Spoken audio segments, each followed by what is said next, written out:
noticed, the observant among you, that the opening titles for this video are a little bit different than normal, and the reason for that is that my next 5 game reviews are going to have a theme to them, and that theme is bikes, hence the name On Yer Bike. I'm going to be looking at 5 different games released by Mastertronic over the years, all featuring two-wheeled transportation, be that motorbikes or pedal bikes. And these 5 games that I'm going to look at, I'll keep the names of the other 4 secret for the time being, although the observant amongst you again will have noticed them on the opening credits.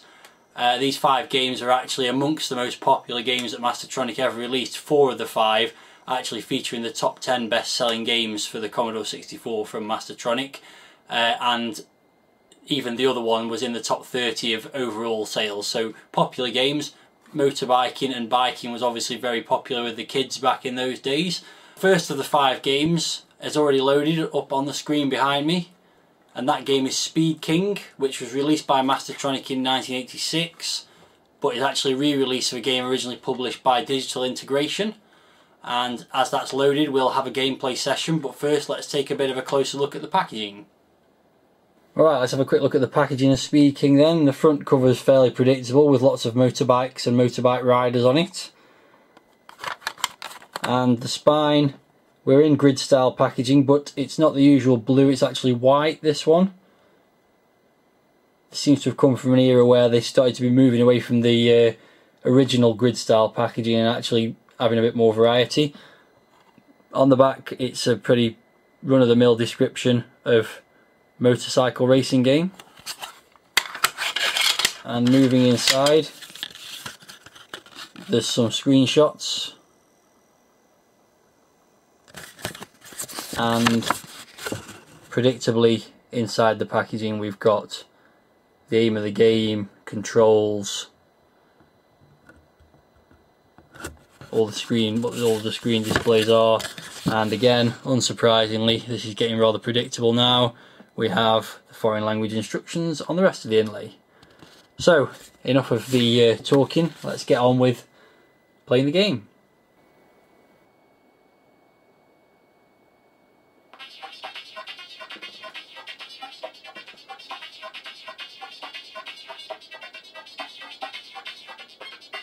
So here's the menu.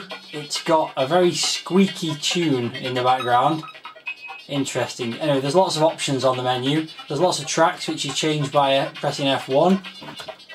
You can also change your difficulty level with F8. Novice, Champion or Pro, but I'll stick with Novice. You can practice. You can choose the number of laps, which is either 2, 4 or 6. I think for demonstration purposes we'll make it 2. Hello? I was in the middle of changing the menu there. How do I get back to the menu then? It seems I just have to wait. Well, that's frustrating.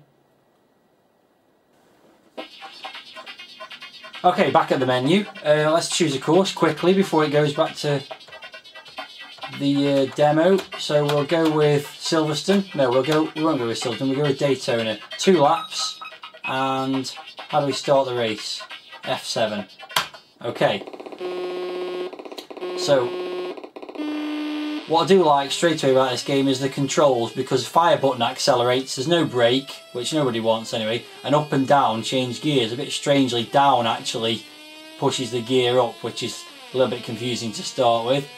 Graphics wise it's pretty basic, but a nice illustration of speed and the usual mountains in the background like all these kind of games have. So you've got 6 gears. And I'm on the grass at the moment.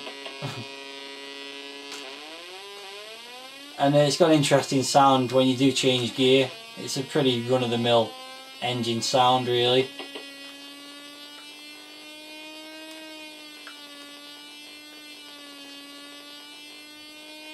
So it's pretty straightforward stuff. Basically you just got to win the race or get as high up as possible.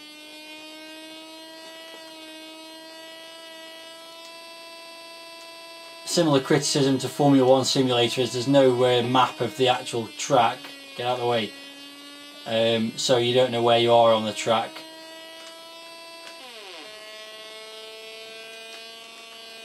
I'm doing quite well here so far. I haven't crashed yet, which is unusual for me in these kind of games. Oh, that was close. And again. Ooh. Amazingly, I've somehow got into the lead here, despite never even going into 6th gear, which I'm now in. So let's just see if I can stay ahead of the pack.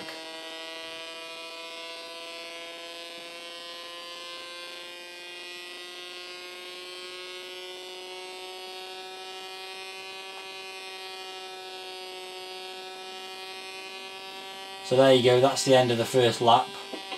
Whoa! I didn't see that coming. There we go, I've dropped all the way back to 9th place. Now the biggest frustration is when you do crash, you have to go all the way back down the gears and back up again. And I've dropped all the way back to 16th place, which is incredibly frustrating when I was in 1st place. I should have just trundled around at a slightly lower speed, I think. So now the challenge is to get myself all the way back up through the course. And I bet I won't manage it this time. Oh, get out of the way! Oh, for Christ's sake. Well, that's a disaster. I've gone from 1st to 20th in the space of about a quarter of a mile there.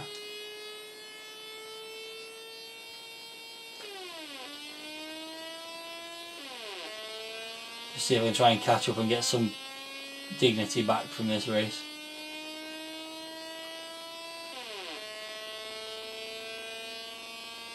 There we go. Let's try and pick my way through all these.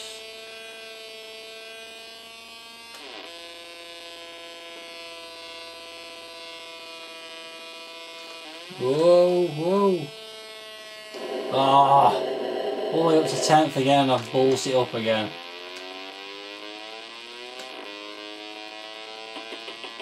Get off the edge of the track, you idiot.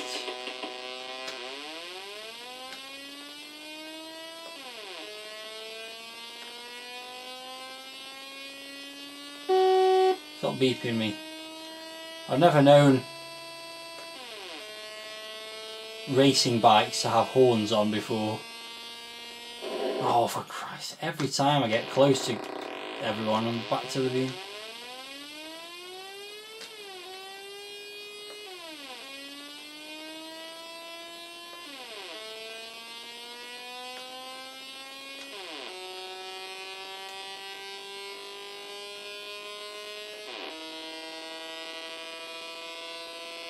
Well, that was an utter disaster in the end. Finished 20th after doing so well on the first lap. So at the end of the race you get your position, your finishing time, your lap record if you set a new one.